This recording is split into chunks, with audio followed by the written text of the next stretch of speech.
Yo, what is up guys, Vincenzo from home of Milan coming back at you once again. Furthermore, today we got the game versus Bologna to discuss. But before we get into that, make sure you guys are following us on Instagram, Twitter, Bunches, and TikTok, all at home of Milan. So without any further ado guys, let's jump into this. So starting out the gate, I feel like this team just looked way too comfortable.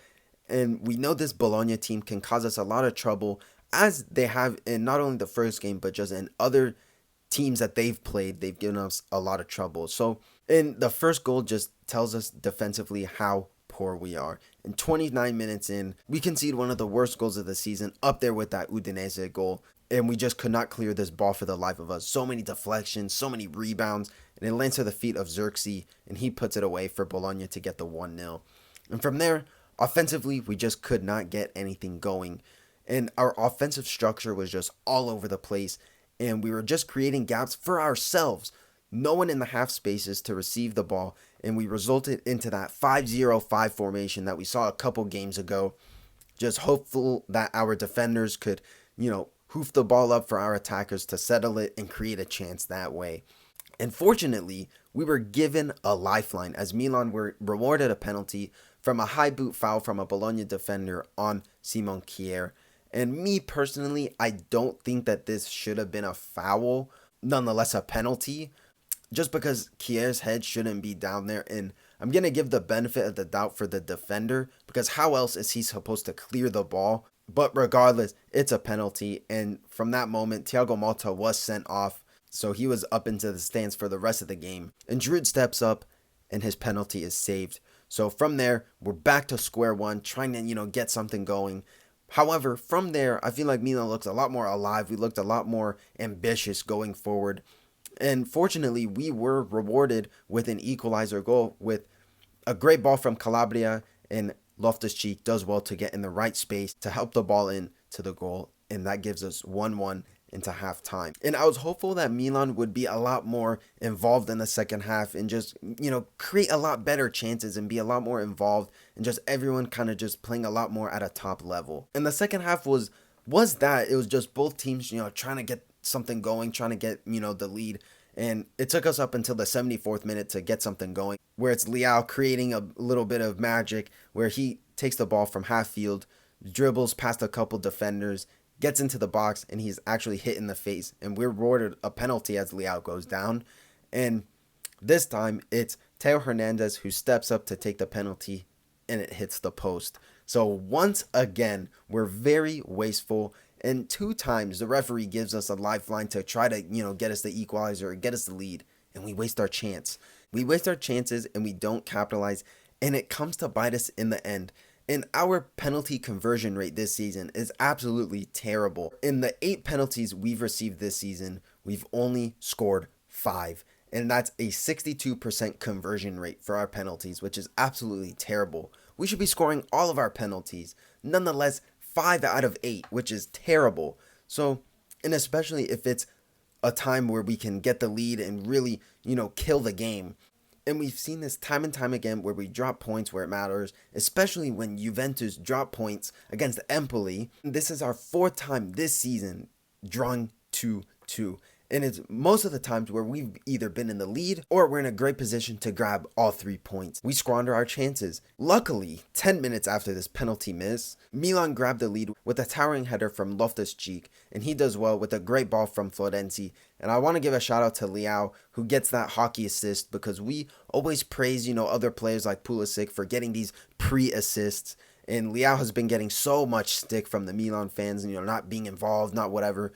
But he technically creates this goal, and he passes the ball to Florenzi, and Florenzi does well to put a ball in for Loftus-Cheek, and he does well to put his chance away. So big up Loftus-Cheek, big up Leao, and shout out to Florenzi. And that makes Loftus-Cheek's goal tally 3 goals in his last 2 games, bringing up his tally to 5 goals this season. So massive shout out to Loftus-Cheek, who's been on some great form in these last couple games. And our bad karma does not stop there, because in the 90th minute, Terracciano pulls the shirt of a Bologna attacker, and he goes down into the box. And of course, that is always going to be rewarded a penalty. And of course, Bologna put away their chance and equalized the game 2-2 at the 90th minute. And it's a silly penalty that could have been avoided. And Terracciano instead of, resulting in pulling his shirt, he has to be marking his man at all times. And clearly he just gets away from him, so he results in pulling the shirt. And you can argue whether, the Bologna attacker is going to get the ball or not, but regardless, it shouldn't have to result into him pulling his shirt and risking the team dropping points. And it comes down to that at the end of the day. And we knew that this Bologna team cannot be underestimated because they've given so much trouble to other teams in the league. And I feel like Bologna did exactly that. And I feel like Bologna were in the game the whole time. And I feel like, they gave us trouble and they took their chance as well. Meanwhile, we suffer and we drop points. And this draw feels like a loss 100%. And it's all on the players for not converting their chances and not taking advantages of certain opportunities that can make the game a lot easier for us and to kill the game quicker. Let's move to tops and flops. Top, I'm going to say Loftus-Cheek. He took his chances well. Overall, I feel like he played a great game and he's been on some great form recently. So for me, that's my top. And flop, I'm going to say Giroud because Giroud was absolutely absent the whole game, could not get anything going. And on top of that, he missed a penalty. So for me, that's going to be my flop, Giroud.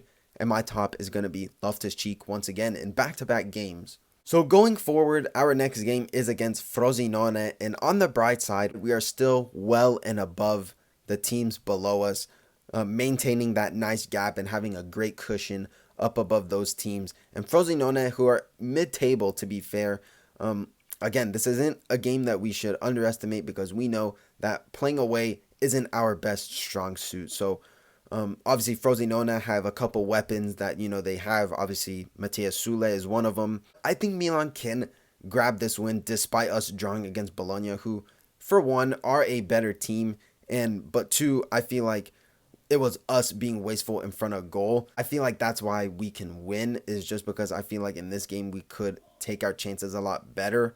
And I think we're going to see a lot of changes in this game, rather up front. I feel like Giroud is going to be rested for this game. I feel like it's going to be one of Okafor or Jovic to be in. And for me, I feel like it has to be Okafor. Take advantage of this Frosinone defense who may not be up to par with a team like Bologna. So I feel like Okafor has to be that guy to start instead of Giroud. I feel like Giroud has been playing a lot of games. I feel like he needs to be rested. So I feel like in Milan's best interest, we have to sub. Even if it's Jovic, I would be happy if one of Okafor or Jovic start over Giroud. I think that'll do it for this episode, guys. Thank you so much for tuning in. Make sure you guys like, comment, subscribe. Check us out on all of our socials. And what do you guys think about this draw versus Bologna?